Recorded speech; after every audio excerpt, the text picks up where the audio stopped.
Halo, aku Laura Sambapratenisa, mahasiswa semester 3 dari Fakultas Hukum Universitas Bengkulu dengan NPM B1A023143. And then I wanna talk about penyitaan dalam hukum acara pidana. Oke, langsung saja ke materinya.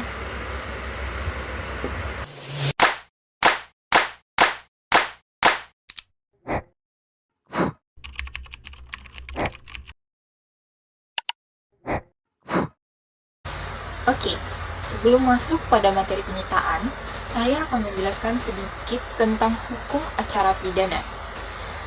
Hukum acara pidana ini memiliki landasan hukum yaitu Undang-Undang Nomor 8 Tahun 1981. Hukum acara pidana memiliki pengertian yaitu adalah seperangkat aturan dan prosedur yang mengatur tata cara penegakan hukum terkait tindak pidana. Tujuan utama hukum acara pidana adalah menjamin keadilan, perlindungan hak asasi manusia, dan kepastian hukum dalam penanganan kasus pidana. Hukum acara pidana juga dikenal sebagai hukum pidana formal yang diatur dalam Kitab Undang-Undang Hukum Acara Pidana. Hukum acara pidana mengatur prosedur penegakan hukum terkait tindak pidana, dimulai dari penyelidikan hingga hukuman eksekusi. Proses ini mencakup yang pertama yaitu penyelidikan, kemudian penangkapan, penyidikan, penuntutan, persidangan, putusan dan vonis, banding dan kasasi, serta pelaksanaan hukuman. Kemudian materi yang ingin kita bahas yaitu penyitaan ini masuk dalam bagian dari proses penyidikan dalam hukum acara pidana. Oke, apa sih pengertian dari penyitaan ini? Penyitaan ini diatur dalam Kitab Undang-Undang Hukum Acara Pidana, yaitu pada pasal 1 ayat 16 yang berbunyi, penyitaan adalah serangkaian tindakan penyidik untuk mengambil alih dan atau menyimpan di bawah penguasaannya benda bergerak atau tidak bergerak, berwujud atau tidak berwujud, untuk kepentingan pembuktian dalam penyidikan, penuntutan, dan peradilan. Kemudian pada pasal 38 dijelaskan bahwa pada ayat 1, penyitaan hanya dapat dilakukan oleh penyidik dengan surat izin Ketua Pengadilan Negeri setempat. Ayat 2, dalam keadaan yang sangat perlu dan mendesak, bila mana penyidik harus segera bertindak dan tidak mungkin untuk mendapatkan surat izin terlebih dahulu, tanpa mengurangi ketentuan ayat 1, penyidik dapat melakukan penyitaan hanya atas benda bergerak dan untuk itu wajib segera melaporkan kepada pengadilan negeri setempat guna memperoleh persetujuannya. Adapun benda-benda yang dapat disita diatur dalam Kitab Undang-Undang Hukum Acara Pidana pada pasal 39 sampai dengan 41. Pasal 39 yang berbunyi, 1. Yang dapat dikenakan penyitaan adalah benda atau tagihan tersangka atau terdakwa yang seluruhnya atau sebagian diduga diperoleh dari tindak pidana atau sebagai hasil dari tindak pidana. Yang B, benda yang telah dipergunakan secara langsung untuk melakukan tindak pidana atau untuk mempersiapkannya. C, benda yang dipergunakan untuk menghalang-halangi penyidikan tindak pidana. D, benda yang khusus dibuat untuk diperuntukkan melakukan tindak pidana. E, hal-hal yang mempunyai hubungan langsung dengan tindak pidana yang dilakukan. Kemudian pasal 2, yaitu benda yang berada dalam sitaan karena perkara perdata atau karena pilot dapat juga disita untuk kepentingan penyidikan, penuntutan, dan mengadili perkara pidana sepanjang memenuhi ketentuan pada ayat 1. Kemudian pada pasal 40 yang berbunyi, dalam hal tertangkap tangan penyidik dapat menyita benda dan alat yang tertera yang ternyata atau yang patut diduga telah dipergunakan untuk melakukan tindak pidana atau benda lain yang dapat dipakai sebagai barang bukti. Kemudian pasal 41 yang berbunyi, dalam hal tertangkap tangan penyidik berwenang menyita paket atau surat atau benda yang yang pengangkutannya atau pengirimannya dilakukan oleh kantor pos dan telekomunikasi. Jawatan atau perusahaan komunikasi atau pengangkutan sepanjang paket surat atau benda tersebut diperuntukkan bagi tersangka atau yang berasal daripadanya, dan untuk itu kepada tersangka atau kepada pejabat kantor pos dan telekomunikasi. Jawatan atau perusahaan komunikasi atau pengangkutan yang bersangkutan harus diberikan surat tanda penerimaan. Kemudian, adapun tata cara atau proses penyitaan biasa diatur dalam pasal 128 sampai dengan pasal 130 Kitab Undang-Undang Hukum Acara Pidana. Pada pasal 128 yang berbunyi, dalam hal penyidik melakukan penyitaan, terlebih dahulu ia menunjukkan tanda pengenalnya kepada orang dari mana benda itu disita. Kemudian pada pasal 129 berbunyi, 1.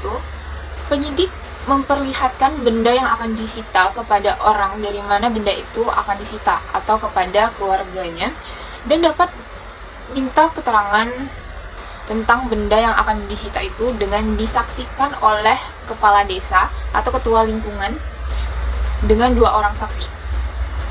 2. Penyidik membuat berita acara penyitaan yang dibacakan terlebih dahulu kepada orang di mana benda itu disita atau keluarganya, dengan diberi tanggal dan ditandatangani oleh penyidik maupun orang yang keluarganya dan atau kepala desa atau ketua lingkungan dengan 2 orang saksi. 3.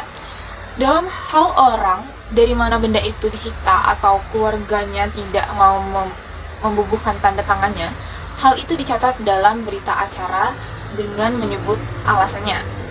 4. Turunan dalam berita acara itu disampaikan oleh penyidik kepada atasannya, orang di mana benda itu disita atau keluarganya, dan kepala desa.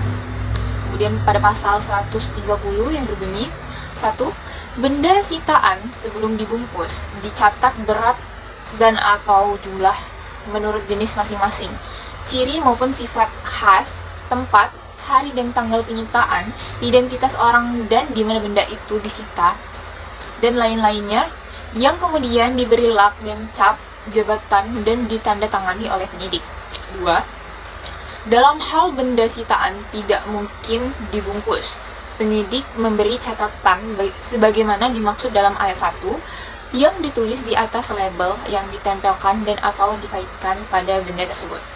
Lalu yang kedua, ada juga jenis penyitaan dalam keadaan perlu dan mendesak yang diatur dalam pasal 38 ayat 2 KUHP dan juga pasal 34 KUHP tentang penggeledahan, yang menjelaskan bahwa bila mana di suatu tempat diduga keras terdapat benda atau barang bukti yang perlu segera dilaksanakan penyitaan atas alasan patut dikhawatirkan bahwa benda itu akan segera dilarikan atau dimusnahkan ataupun dipindahkan dengan cara tanpa surat izin ketua pengadilan negeri, kemudian hanya atas benda bergerak, dan segera melaporkan guna mendapat persetujuan ketua pengadilan negeri.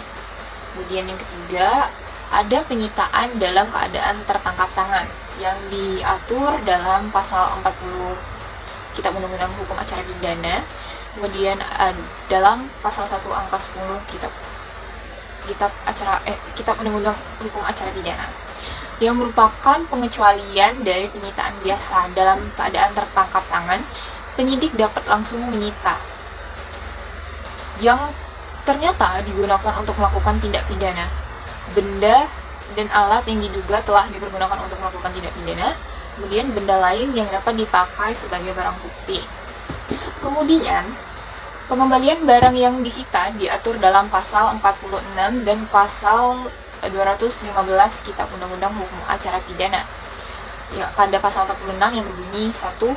Barang yang disita dikembalikan kepada orang atau kepada siapa barang itu disita, atau kepada orang atau orang yang paling berhak apabila a. kepentingan penyidikan dan penuntutan tidak memerlukan lagi, b. perkara tersebut tidak dituntut karena tidak cukup bukti atau ternyata tidak merupakan tindak pidana, c. perkara tersebut dikesampingkan untuk kepentingan umum atau perkara tersebut ditutup demi hukum, kecuali apabila benda itu diperoleh dari suatu tindak pidana atau dipergunakan untuk melakukan suatu tindak pidana. 2.